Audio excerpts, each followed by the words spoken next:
Fidèles téléspectateurs de la radio Télé Hosanna, nous vous saluons dans le nom de notre Sauveur et Seigneur Jésus-Christ.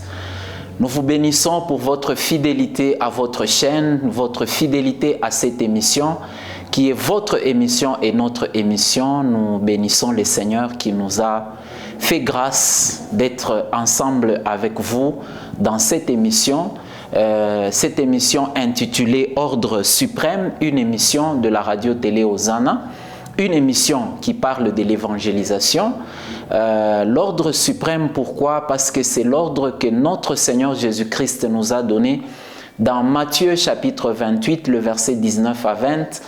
La Bible dit, Jésus a dit, allez, faites de toutes les nations des disciples, les baptisant au nom du Père, du Fils et du Saint-Esprit, et enseignez-leur à observer tout ce que je vous ai prescrit. Le Seigneur Jésus a dit, voici, je suis avec vous tous les jours jusqu'à la fin du monde.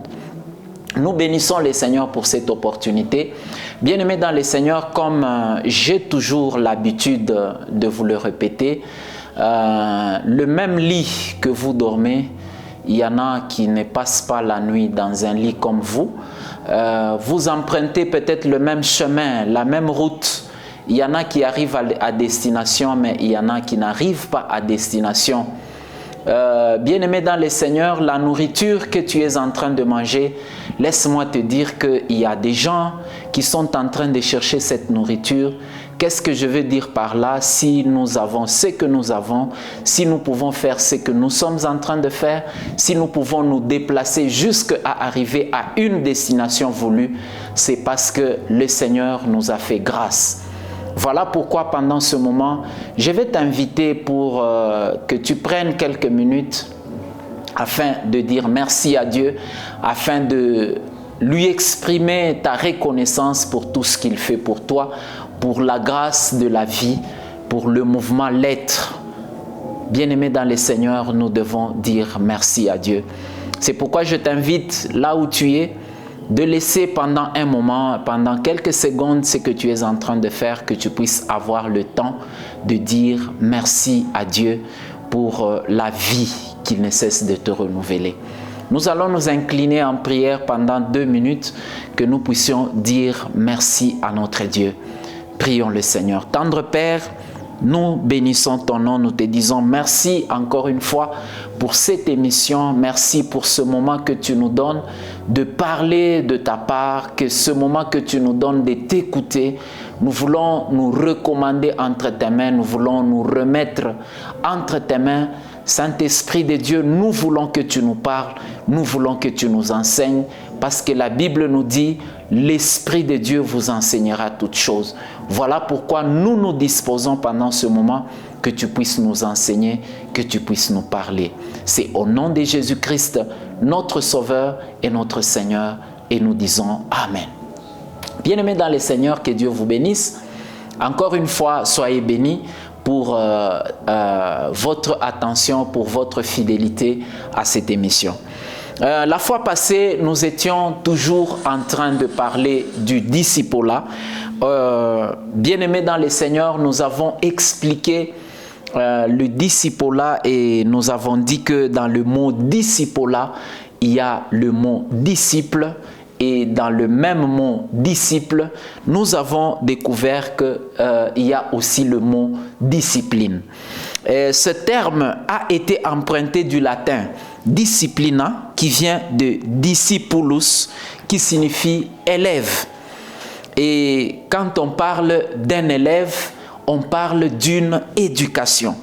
Et quand on parle d'une éducation, on fait aussi allusion à certaines règles de vie.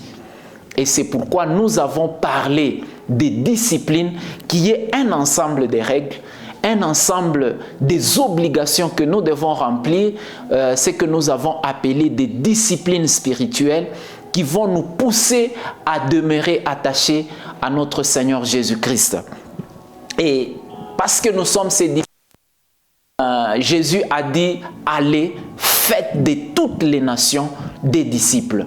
Bien-aimés dans le Seigneur, l'évangile ou l'évangélisation, partager la bonne nouvelle, faire des disciples, ce n'est pas seulement une affaire des pasteurs, ce n'est pas seulement une affaire des évangélistes, mais c'est une affaire de chacun. Chaque personne qui s'appelle disciple de Jésus est appelée à faire des disciples. C'est-à-dire, tu es aussi appelé à partager ta foi avec dans ton environnement, avec les gens avec qui tu es en train de travailler, dans ton rayon où tu fais une activité, je ne sais pas, tu étudies, je ne sais pas, tu travailles dans une entreprise, dans ta profession, tu es peut-être dans les affaires, tu es aussi appelé à partager l'évangile, à partager ta foi dans ton milieu ou dans ton sphère d'influence. Bien-aimés dans le Seigneur, cela est très important. Nous pouvons comprendre que chaque éducation a des règles à observer. C'est ce que nous avons essayé de comprendre la fois passée. Les disciplines font appel à un certain nombre de règles, à un certain nombre de comportements, à un certain nombre de disciplines que nous devons observer, lesquels vont faire à ce que nous soyons des disciples accomplis de notre Seigneur Jésus-Christ. Ce n'est pas quelque chose que nous devons chercher absolument à atteindre, mais j'aimerais te dire que c'est l'affaire de toute une vie. Nous menons cette vie-là jusqu'au jour où le Seigneur va décider que nous puissions quitter cette terre des hommes. Nous allons observer ces disciplines. Parmi ces disciplines que nous avons énumérées la fois passée, nous avons commencé à parler de la première discipline qui était la discipline de la découverte. Et dans cette discipline de découverte, il était question de découvrir qui est Jésus-Christ. Comme vous pouvez vous en souvenir, nous avons dit, vous ne pouvez pas suivre un maître que vous ne connaissez pas. Vous ne pouvez pas adorer un Dieu que vous ne connaissez pas. Et c'est pourquoi la première discipline, nous avons découvert ensemble avec vous que c'était la discipline de la découverte. Bien-aimés dans le Seigneur, il est très important que nous puissions connaître qui est Jésus. Et dans notre émission de la fois passée, nous nous sommes limités à comprendre ou à découvrir qui est Jésus selon deux volets. On a cherché à découvrir qui est Jésus de par sa nature et qui est Jésus par rapport à ce qu'il est pour nous. Et dans cette discipline de découverte, nous devons découvrir ce que Jésus a aussi accompli pour nous. Bien-aimés dans le Seigneur, c'est ce que Jésus a fait par rapport à nous. Nous avons découvert qu'il est le Dieu véritable. Nous avons découvert ensemble avec vous que Jésus-Christ est le véritable Dieu. C'est lui le créateur de l'univers et en Jésus habite corporellement toute la plénitude de la divinité. Bien-aimés dans le Seigneur, pour ceux-là qui veulent peut-être découvrir ce que nous avons dit sur ce qu'est Jésus de par sa nature ou sur ce qu'est Jésus par rapport à ce qu'il est pour nous, ils peuvent toujours se référer à notre émission qui se trouve sur la page YouTube de notre chaîne. Vous pouvez aller sur YouTube, vous tapez Radio Télé Hosanna, vous allez trouver, il y a beaucoup d'émissions que nous postons sur la page YouTube de la chaîne, et parmi ces émissions-là, vous allez taper Ordre Suprême, vous allez trouver nos émissions passées, vous pouvez découvrir ce que nous avons déjà commencé à parler. Et aujourd'hui, on sait que dans le cadre toujours de cette émission, dans le cadre de toujours ce premier point ou de cette première discipline, nous allons découvrir ce que Jésus a fait ou ce que Jésus a accompli pour nous. Bien-aimés dans le Seigneur, il est très important que nous puissions comprendre cela. Et ça va nous permettre de bien comprendre, de bien suivre Jésus-Christ et même de bien comprendre d'autres disciplines qui vont suivre dans les cadres de tout ce que nous allons développer tout au long de cette émission et des émissions prochaines. Nous allons ouvrir nos Bibles. Là, nous sommes dans Colossiens chapitre 2, le verset 10 à 15. Colossiens chapitre 2.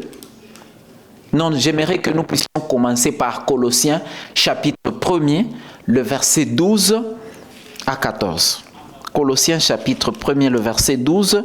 La Bible dit ceci, je m'excuse. « Rendez grâce au Père qui vous a rendu capable d'avoir part à l'héritage des saints dans la lumière.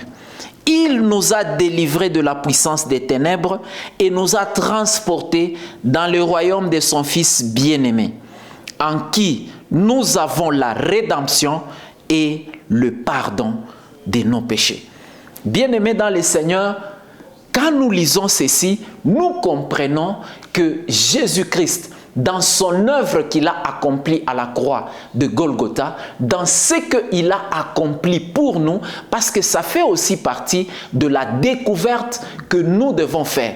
Nous devons découvrir qui est Jésus, premièrement, et qu'est-ce qu'il a accompli pour nous. Bien-aimé dans le Seigneur, si tu ne comprends pas, si tu n'arrives pas à entrer en connaissance, je parle d'une connaissance approfondie de ce que Jésus-Christ a accompli pour nous, bien-aimé, il te sera difficile de l'adorer. Il te sera difficile de demeurer dans sa parole. Bien-aimé, la première des choses que nous devons faire, c'est de découvrir ce que Christ a accompli pour nous. Si nous découvrons ce que Christ a accompli pour nous, dans ce que Jésus a fait à la croix de Golgotha, par son œuvre de la croix, par son œuvre qu'il est venu accomplir sur cette terre, Jésus nous a transmis une identité. Et c'est en comprenant ce qu'il a accompli à la croix de Golgotha que nous pouvons comprendre facilement notre identité en Jésus-Christ. Et qu'est-ce qu'il a accompli? Dans un premier temps, nous comprenons déjà que nous avons été réconciliés avec Dieu le Père par la mort de Christ. Nous étions ennemis de Dieu, désormais nous avons la paix avec Jésus. Nous avons été réconciliés. Bien-aimés dans le Seigneur, par le péché, Dieu a créé l'homme comme vous connaissez bien l'histoire d'Adam et Ève. Dieu les a créés, il les a placés dans les jardins d'Éden. Par la désobéissance, l'homme est entré en inimitié avec Dieu.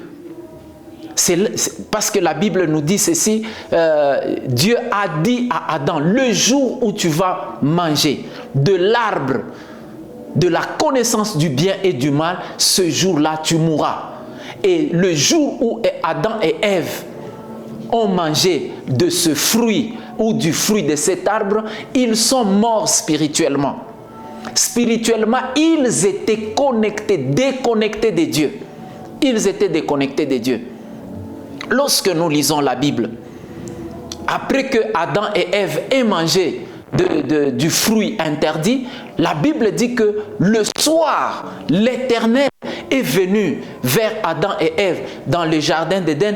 Il a posé la question à Adam. Adam, où es-tu? Bien-aimé dans le Seigneur, c'est une question, lorsque nous essayons de réfléchir, ça paraît une question bizarre. Le Dieu créateur de l'univers, le Dieu qui connaît toutes choses, le Dieu qui... Devant Dieu, on ne peut pas se cacher.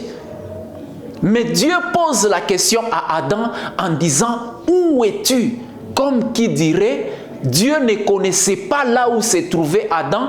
Adam s'est caché quelque part où Dieu ne pouvait pas le voir. Bien-aimés dans le Seigneur, ceci veut dire tout simplement, spirituellement, Adam et Ève, ils étaient déconnectés de Dieu. Et cette séparation spirituelle entre Adam et sa descendance, entre Adam et Dieu, bien-aimés dans le Seigneur, cette séparation, c'est ce que la Bible appelle le péché. Et le salaire du péché, c'est quoi? C'est la mort, la séparation spirituelle d'avec Dieu. Et quand vous êtes en train de regarder, Adam était séparé de Dieu. Et comme il était séparé de Dieu, il ne pouvait pas entrer en contact avec Dieu. Il y avait une grande séparation, c'est ce que nous appelons l'inimitié. Il y avait une inimitié entre l'homme et Dieu. Et par sa mort, Jésus-Christ notre Seigneur, il nous a réconciliés avec Dieu. C'est-à-dire l'inimitié qui existait entre l'homme et Dieu, Jésus-Christ par sa mort est venu briser cette barrière qui existait entre Dieu et l'homme. Bien-aimés dans le Seigneur, la première des choses que Jésus a faites, il nous a réconciliés avec Dieu le Père. Par sa mort et sa résurrection. Bien-aimés dans le Seigneur, nous comprenons que Jésus-Christ, il a fait une œuvre très importante, l'œuvre de nous réconcilier avec Dieu. C'est-à-dire, devant Dieu, nous ne sommes plus considérés comme des pécheurs. Bien sûr, pour tout celui qui croit en Jésus, il n'est plus considéré comme un pécheur. Ici, j'aimerais que nous puissions comprendre et faire la part des choses. Ici, quand on parle du péché, lorsque vous lisez l'épître de Paul aux Romains, vous allez comprendre, quand on parle du péché au singulier, il s'agit de la nature pécheresse de l'homme.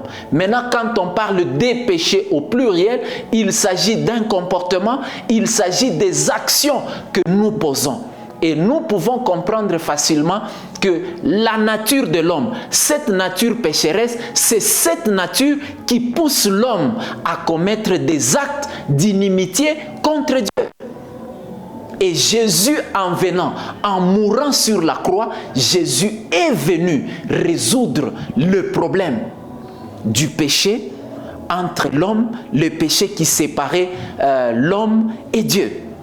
Bien-aimés dans le Seigneur, c'est pourquoi, lorsque nous lisons dans Colossiens, au verset 14, le chapitre 1er, au verset 14, la Bible dit quoi? En qui nous avons la rédemption et le pardon des péchés. En Jésus, nous avons la rédemption. Jésus-Christ nous a rachetés. Il nous a racheté de quoi? De la malédiction. Parce que le péché, ce qui donne la force à la malédiction, c'est le péché. Et vous allez comprendre que Dieu a maudit l'homme à cause de la désobéissance, c'est-à-dire le péché. Et Jésus-Christ, quand il est venu mourir sur la croix, il a pris ce péché. Je vais prendre un exemple, je ne vais pas m'étaler sur tout ce que Dieu a dit. Par exemple, en ce qui concerne, par rapport à la malédiction qu'il a prononcée sur l'homme, je vais juste me limiter. Par exemple, il y a une malédiction où Dieu a dit, la terre te produira des épines et des ronces. C'est à la sueur de son front que tu vas en tirer ta nourriture, car tu es poussière, tu retourneras à la poussière. C'était une malédiction que Dieu a prononcée sur l'homme. Mais regardez, vous voyez la couronne d'épines que Jésus-Christ a portée sur la croix, c'est la malédiction qui touchait la terre. Cette terre qui produisait des épines et des ronces pour que l'homme puisse tirer la nourriture de cette terre à la sueur de son front. Jésus a porté ces épines sur sa tête. Et le sang de Jésus a coulé jusqu'à toucher à la terre afin que la malédiction qui était représentée par les épines qui produisaient les ronces, afin que l'homme puisse en tirer avec difficulté et souffrance sa nourriture, bien-aimé dans le Seigneur, Jésus a pris cela avec la couronne d'épines qu'il a portée sur sa tête. Ça, c'est quelque chose que Christ a accompli à la croix. La deuxième des choses que nous pouvons énumérer par rapport à ce que Christ a accompli pour nous, ça fait partie aussi, comme je l'ai dit, des découvertes que nous devons connaître. Bien-aimé, si tu veux développer une intimité avec le Seigneur, C'est ce qui fait que beaucoup de chrétiens n'arrivent pas à évoluer dans leur vie chrétienne. C'est parce qu'ils ne connaissent pas, premièrement, qui est celui qui les a sauvés. Ils ne le connaissent pas. Il y en a qui disent simplement Jésus, Jésus, mais quand vous leur posez la question, qui est réellement Jésus, ils ne le connaissent pas. Il y en a aussi qui connaissent qui est Jésus, mais qui ne connaissent pas exactement, en profondeur, ce que réellement Christ a accompli par sa mort et sa résurrection. Bien-aimés, c'est très important de faire cette découverte. Ça va nous permettre de bien croître dans notre foi ou dans notre relation avec Jésus-Christ, notre Seigneur. La deuxième des choses, nous avons reçu la rédemption et le pardon de nos péchés. Non seulement Jésus nous a réconciliés avec le Père, mais au travers sa mort, nous avons reçu la rédemption et le pardon de nos péchés. Bien-aimés dans le Seigneur, quelle que soit la nature de tes péchés, je ne sais pas, il est évident que par rapport à la parole de Dieu, il n'y a pas de grands et de petits péchés. Mais j'aimerais te dire, quel que soit ce que les hommes, ce que la nature humaine considère comme plus grand péché, Jésus a pardonné ce péché à la croix. Nous avons la rédemption. Jésus nous a rachetés de la malédiction de la loi. La malédiction de la loi, la Bible dit ceci, maudit est quiconque est pendu au bois. Il a accepté d'être malédiction. Bien-aimé dans le Seigneur, lui qui était le créateur de l'univers, Jésus-Christ est notre Seigneur. Comme je l'ai dit la fois passée, nous avons découvert ensemble avec vous que Jésus est le créateur de l'univers. Il a accepté d'être crucifié par sa créature. Bien-aimés, je suis très sûr que vous qui êtes en train de me suivre maintenant, il y en a parmi vous qui sont des parents. Je prends juste un exemple que vous êtes un parent. Et tes propres enfants te regardent en face, te maudissent. Tes propres enfants te regardent en face et ils sont en train de cracher sur toi. Le Seigneur Jésus a accepté cette malédiction.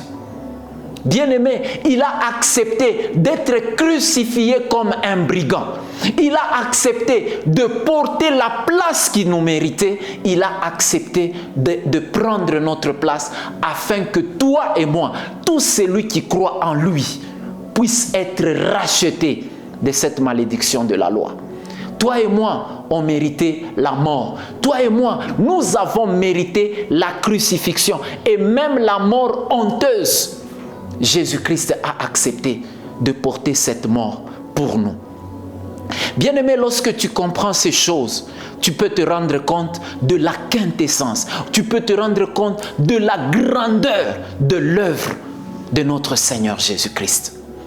Donc, nous avons reçu la rédemption et le pardon de nos péchés. Troisièmement, nous avons la délivrance des puissances de ténèbres. Bien-aimés dans le Seigneur, j'aimerais que nous puissions prendre toujours Colossiens chapitre 2, le verset 10 à 15. La Bible dit, Colossiens chapitre 2, le verset 10 à 15, la Bible dit ceci, « Vous avez tout pleinement en lui, qui est le chef de toute domination et de toute autorité. » Jésus, par sa mort, il nous a tout donné. Il nous a tout donné. La Bible dit que nous avons tout pleinement en lui. Tout ce qu'un homme peut désirer sur la terre, dans le ciel, bien-aimé dans le Seigneur, Jésus nous a tout donné. Il a dit, et c'est lui qui vous avez été, et c'est en lui que vous avez été circoncis d'une circoncision que la main n'a pas faite, mais la circoncision de Christ, qui ne consiste pas au dépouillement du corps de la chair, ayant été ensevelis avec lui par le baptême, vous êtes aussi ressuscités avec lui. Et avec lui, par la foi en la puissance de Dieu qui l'a ressuscité des morts. Vous qui étiez morts par vos offenses, par l'incirconcision de votre chair, il vous a rendu à la vie avec lui, en nous, faisant grâce pour toute offense. Le verset 14, il a effacé l'acte dont les ordonnances nous condamnaient et qui subsistait contre nous. Il l'a éliminé en les clouant à la croix. Il a dépouillé les dominations, les autorités. Il les a livrées publiquement en spectacle en triomphant d'elles par la croix. Bien-aimés dans le Seigneur, Jésus nous a donné la victoire sur la puissance des ténèbres. Il nous a donné la victoire, une délivrance. Bien-aimé, la Bible dit, il a effacé l'acte dont les ordonnances nous condamnaient. À ce niveau, je peux parler aussi dans deux volets. La malédiction originelle par rapport au péché d'Adam et Ève. C'était une malédiction générale sur toute la race humaine, sur tous les descendants d'Adam. Nous étions sous cette malédiction. Parce que dans cette malédiction, Dieu a dit, comme tu as mangé du fruit que je t'ai interdit, le sol sera maudit à cause de toi. Vous connaissez toutes ces choses, toutes ces malédictions-là. Mais la Bible dit ceci, par la mort de Jésus, il a effacé cette malédiction, ces ordonnances qui nous condamnaient à cause de nos péchés, à cause du péché de notre ancêtre Adam. Cette malédiction s'est perpétrée sur toute la race humaine. Mais par l'œuvre de la croix de Jésus-Christ, Jésus-Christ a effacé cette malédiction. Bien-aimé, le péché produit la malédiction. Et le deuxième volet dans lequel je peux aborder encore une fois cette victoire ou cette délivrance, c'est dans les volets de nos familles. Bien-aimés dans le Seigneur, nos ancêtres, nos ascendants, bien-aimés, même il y en a d'autres, même pendant que je parle là-bas, ce sont des féticheurs. Ils vivent dans le péché. Ils ne vivent pas dans la crainte de Dieu. Bien-aimés dans le Seigneur, Jésus-Christ, pour ceux-là qui croient en lui, il les a aussi délivrés de la malédiction qui est liée. Parce que la Bible dit que l'Éternel est un Dieu jaloux qui punit l'iniquité de père sur les enfants jusqu'à la 3e et à la 4e génération de ceux qui le haïssent et qui ne pratiquent pas ses commandements. Bien-aimés dans le Seigneur, si les pères qui ont pratiqué, ils ont pratiqué la sorcellerie, ils étaient dans le fétichisme, bien-aimés dans le Seigneur, si toi qui es dans cette lignée-là, tu crois au Seigneur Jésus, Jésus-Christ te délivre, il efface toutes les ordonnances qui te condamnaient à cause des péchés de tes ascendants. Bien-aimés dans le Seigneur, Jésus-Christ nous délivre. La délivrance par sa mort, il efface toutes ces choses-là. Bien-aimés dans le Seigneur, c'est très important. Alors, la Bible dit que nous sommes aussi morts avec lui et nous avons été ensevelis avec lui par le baptême et nous sommes ressuscités avec lui. Ça, c'est ce que Christ a accompli. Il a pris notre nature de péché. Nous sommes morts par le baptême et nous sommes ressuscités avec lui pour vivre, pour être glorifiés avec lui. Enfin, autre chose aussi, il nous a délivrés de la malédiction de la loi. C'est ce que nous venons de lire. Et au travers l'œuvre de Christ, nous avons été bénis.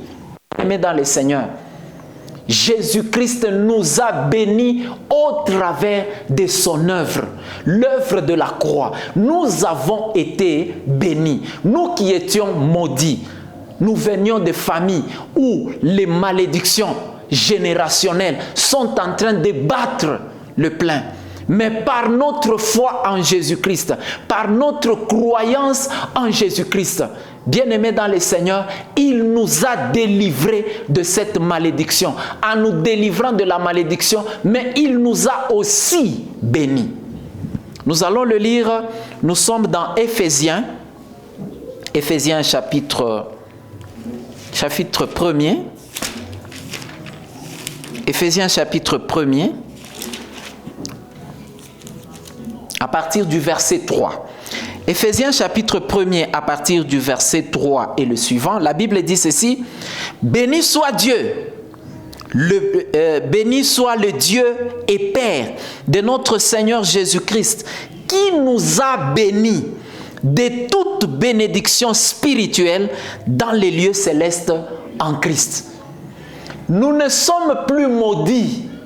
J'aimerais que tu m'écoutes bien. Toi qui crois au Seigneur Jésus-Christ, tu n'es plus un homme ou une femme maudit. Non.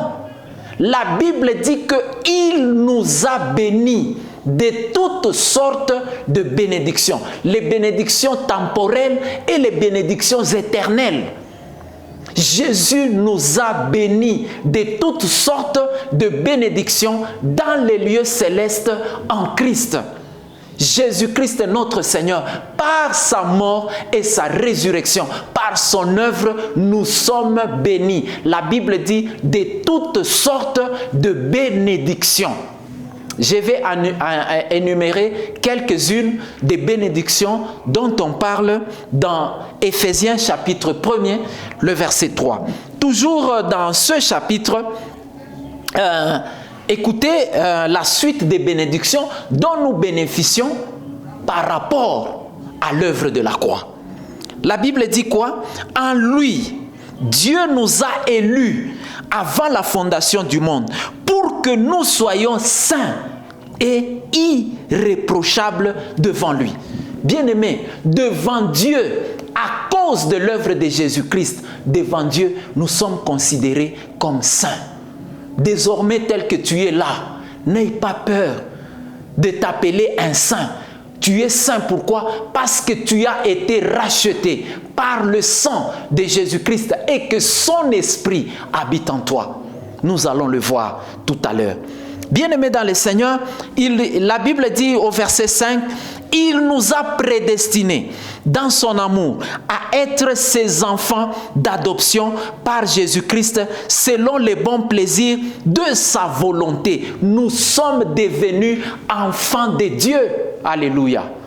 Nous sommes devenus enfants de Dieu. Nous sommes devenus ses enfants d'adoption par Jésus. Nous sommes devenus enfants de Dieu. Jean chapitre 1er, le verset 12 à 13, la Bible dit ceci: à tous ceux qui l'ont reçu, à ceux qui croient en son nom, elle a donné le pouvoir de devenir enfants de Dieu. Nous sommes devenus, au travers de Jésus-Christ, au travers de l'œuvre de Jésus-Christ, nous sommes devenus des enfants de Dieu. Nous sommes devenus des enfants de Dieu. Nous évoluons, nous sommes au verset 6, la Bible, le verset 5 nous dit: il nous a prédestinés dans son amour à être ses enfants. Les enfants de qui? Les enfants de Dieu. Être ses enfants d'adoption par Jésus-Christ, selon les bons plaisirs de sa volonté. Le verset 6, pour célébrer la gloire de sa grâce dont il nous a favorisés dans le bien-aimé. 7, en lui, nous avons la rédemption par son sang, le pardon des péchés, selon la richesse de sa grâce. Je venais de le dire. Nous avons la rédemption. Ça, ce sont les bénédictions que nous avons reçues de la part de notre Dieu. Nous avons la rédemption et le pardon. Dans d'autres versions de la Bible, on parle de la rémission de nos péchés.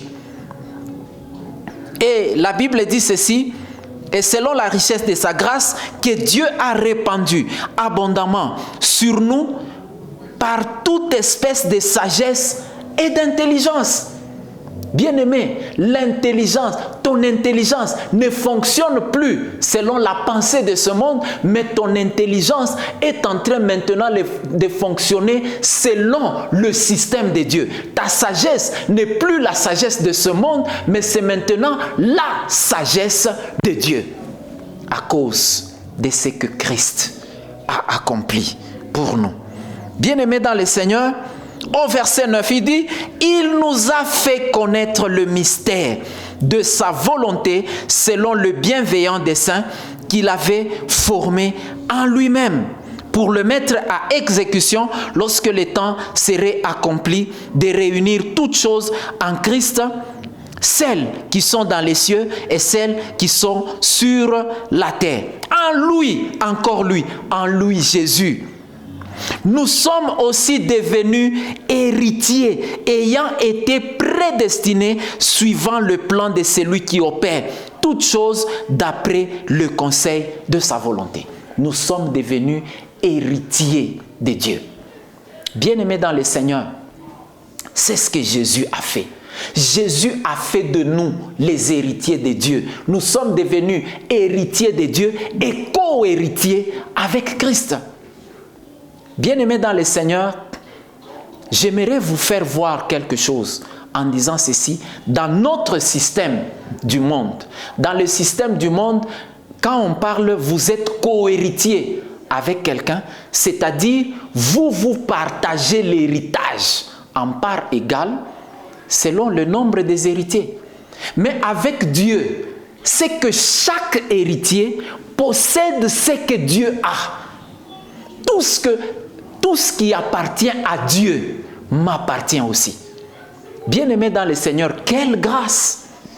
Quelle grâce! Par Jésus, nous sommes en train de découvrir ce que Jésus a accompli pour nous en mourant sur la croix et en ressuscitant des morts. Nous sommes devenus, la Bible dit que nous sommes devenus héritiers de Dieu afin que nous servions à célébrer sa gloire, nous qui d'avance avons espéré en Christ. En lui encore, le verset 13. Vous aussi, après avoir entendu la parole de la vérité, l'évangile de votre salut, en lui, vous avez cru et vous avez été scellés du Saint-Esprit qui avait été promis. Alléluia. Bien-aimés dans le Seigneur, nous sommes scellés du Saint-Esprit. Quelle bénédiction! Quelle bénédiction!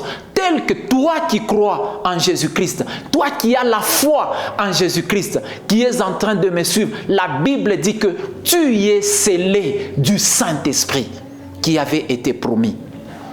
Bien-aimé, la Bible dit que Dieu a déployé toute sa puissance, la puissance du Saint-Esprit. A déployé toute sa puissance pour ressusciter Jésus-Christ d'entre les morts. Mais le Saint-Esprit habitant en toi, bien-aimé dans le Seigneur, tu deviens la propriété privée de Dieu. Lorsque tu es scellé du Saint-Esprit, bien-aimé, lorsque on écrit une lettre qu'on doit adresser à quelqu'un, je suis peut-être le responsable d'une entreprise X. J'écris, mon entreprise écrit une lettre que j'adresse par exemple aux officiels. Ou j'adresse cette lettre, je ne sais pas, à n'importe quelle autre entreprise. Pour certifier que cette lettre vient de nous, il y a un sceau. Bien-aimé, le sceau de l'Esprit, le sceau du Saint-Esprit prouve que tu appartiens à Dieu. Et ça, c'est une bénédiction que Dieu t'a donnée. Une bénédiction que Jésus-Christ nous a léguée par sa mort et sa résurrection. Tout celui qui croit en Jésus, bien-aimé dans le Seigneur, il a reçu le sceau de l'Esprit. Bien-aimés dans le Seigneur, nous sommes héritiers, nous sommes scellés nous sommes scellés par l'Esprit de Dieu. Si nous connaissons ces choses, nous pouvons nous limiter là-bas. Il y a beaucoup de bénédictions, bien-aimés, que nous avons reçues de la part de Jésus-Christ notre Seigneur, aujourd'hui, si tu es scellé du Saint-Esprit, aucune puissance des ténèbres. Le Saint-Esprit, c'est un esprit qui est au-dessus de tout autre esprit. Tout esprit que tu connais, l'esprit de sorcellerie, l'esprit satanique et démoniaque, n'importe quel esprit, le Saint-Esprit est au-dessus de tout autre esprit. Mais ce Saint-Esprit-là, Dieu t'a scellé du Saint-Esprit. Bien-aimé, parce que tu as compris ces choses. C'est très important, nous devons comprendre ces choses. Lorsque nous découvrons ces choses, Dieu, par Jésus-Christ, nous a conféré une identité. Et l'identité que nous a conférée le Seigneur Jésus, c'est l'identité de la divinité. C'est l'identité de la divinité. Si le fils d'un homme est aussi un homme, si l'enfant, ou je ne sais pas moi, le petit d'un chien, c'est un chiot, comme toi aussi, la Bible dit que à tous ceux qui l'ont reçu, à ceux qui croient en son nom, elle a donné le pouvoir de devenir enfant de Dieu. Si tu es devenu aussi enfant de Dieu, c'est que tu es devenu aussi un Dieu. Voilà ce que Jésus-Christ est venu faire. Jésus-Christ nous a conféré la nature de la divinité. Bien-aimé dans le Seigneur, lorsque tu découvres tous ces avantages, lorsque tu découvres ces bénédictions, ça te permet, bien-aimé, de rester attaché, de demeurer en Jésus-Christ. Ça va te permettre de l'adorer, ça va te permettre de rester attaché à Jésus-Christ. Dans notre émission prochaine, nous allons développer une autre discipline, c'est la discipline de demeurer. Bien-aimé dans le Seigneur, tu as écouté toutes ces choses. Peut-être toi, tu n'as pas encore eu l'occasion d'accepter Jésus-Christ dans ta vie comme ton Sauveur et ton Seigneur. J'aimerais te demander pendant ce moment, toi qui m'as suivi, toi qui as vu toutes ces bénédictions, tu as entendu toutes ces bénédictions. Si tu veux aussi devenir un enfant de Dieu et jouir de tous les avantages liés à l'œuvre de Jésus-Christ à la croix, bien-aimé dans le Seigneur, je vais faire un appel. Peut-être tu n'as jamais eu l'opportunité de l'inviter, inviter Jésus-Christ dans ta vie comme ton Sauveur et ton Seigneur. J'aimerais te dire une chose, il y a 4 choses que tu dois connaître encore une fois. C'est que la première des choses, Dieu t'aime et il a un plan merveilleux pour ta vie. Beaucoup de gens ne connaissent pas ce plan de bonheur, ce plan merveilleux de Dieu. Pourquoi? Parce que l'homme est pécheur et il est séparé de Dieu. Le péché, comme je t'ai dit, ce n'est pas seulement lié à un comportement moral, mais c'est lié beaucoup plus à la nature du péché. Bien-aimé, il y a des gens qui ont peut-être un comportement moralement bon, mais cela ne fait pas de vous un chrétien. Ça ne fait pas de vous un enfant de Dieu. Tu peux avoir un comportement moralement bon, mais ça ne fait pas de toi un enfant de Dieu. Si tu veux devenir un enfant de Dieu, il faut passer par Jésus-Christ. Parce que Jésus-Christ, c'est la seule et l'unique solution pour le péché de l'homme. Par lui, vous pouvez connaître et expérimenter l'amour et le plan de Dieu pour votre vie. Il a dit ceci dans Jean chapitre 14, le verset 6, il a dit « Je suis le chemin, la vérité et la vie. Nul ne vient au Père que par moi. » Donc, par Jésus, tu peux atteindre Dieu. Il est le seul et l'unique chemin. Ça, ce sont les 3 choses dont je vous parle, mais il y a une quatrième et une dernière chose que tu dois savoir et que tu dois faire. Tu dois prendre la décision d'inviter Jésus-Christ dans ta vie comme Seigneur et Sauveur. Dans Apocalypse 3:20, il a dit ceci, « Voici, je me tiens à la porte et je frappe. Si quelqu'un entend ma voix et ouvre la porte, j'entrerai chez lui, je souperai avec lui et lui avec moi. » Bien-aimé dans le Seigneur, peut-être que tu ne l'as jamais fait. Peut-être que tu ne l'as jamais fait. Aujourd'hui, Jésus-Christ, par cette parole que tu viens d'écouter, Jésus-Christ est en train de frapper à la porte de ton cœur.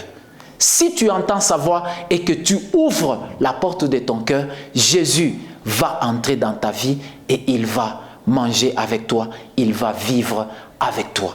Comment on reçoit Jésus-Christ dans sa vie comme Sauveur et Seigneur? C'est en croyant du cœur et en confessant de la bouche. Oui, bien-aimés dans le Seigneur, nous parlons à Dieu par la prière. Par une prière, tu peux ouvrir ton cœur et le recevoir dans ta vie afin qu'il soit ton Sauveur et qu'il soit aussi ton Seigneur. C'est pourquoi, pendant ce moment, je vais t'inviter, toi qui m'as suivi ou qui es en train de me suivre, je ne sais pas, partout où tu es, j'aimerais tout simplement que tu le fasses avec foi et conviction. Fais-le, pas comme le faisant pour satisfaire à un homme, mais fais-le parce que tu crois que Jésus-Christ est le Sauveur de l'humanité. Bien-aimé dans le Seigneur, j'aimerais que tu ouvres ton cœur, j'aimerais que tu répètes jusque cette prière avec moi. Bien-aimé, ne fais pas cette prière comme une formule magique. Non, bien-aimé dans le Seigneur. C'est juste un acte de foi où tu dis à ton Dieu que je t'accepte dans ma vie, que tu sois comme mon Sauveur et Seigneur. J'aimerais, là où tu es, tu fermes les yeux et que tu ouvres ta bouche, tu répètes juste cette prière après moi. Seigneur Jésus, j'ai besoin de toi. Merci d'être mort sur la croix pour mes péchés. J'ouvre la porte de ma vie et je t'accepte comme mon Sauveur et Seigneur. Merci pour le pardon de mes péchés et pour la vie éternelle que tu me donnes. Prends la direction de ma vie et fais de moi la personne que tu désires que je sois. Amen. Bien-aimé dans le Seigneur, si tu as fait cette prière, sache que Jésus est entré dans ta vie. Il va diriger tous les aspects de ta vie et fais-lui confiance pour le reste de ta vie, car il a dit dans Hébreux 13, le verset 5, « Je ne te délaisserai point, je ne t'abandonnerai point. » Bien-aimés dans le Seigneur, nous vous bénissons encore, nous vous disons merci. Vous qui avez accordé votre attention à cette émission, et nous vous bénissons, nous vous garantissons que Jésus-Christ est l'unique et le seul Sauveur de l'humanité. D'ici là, portez-vous bien et à la prochaine.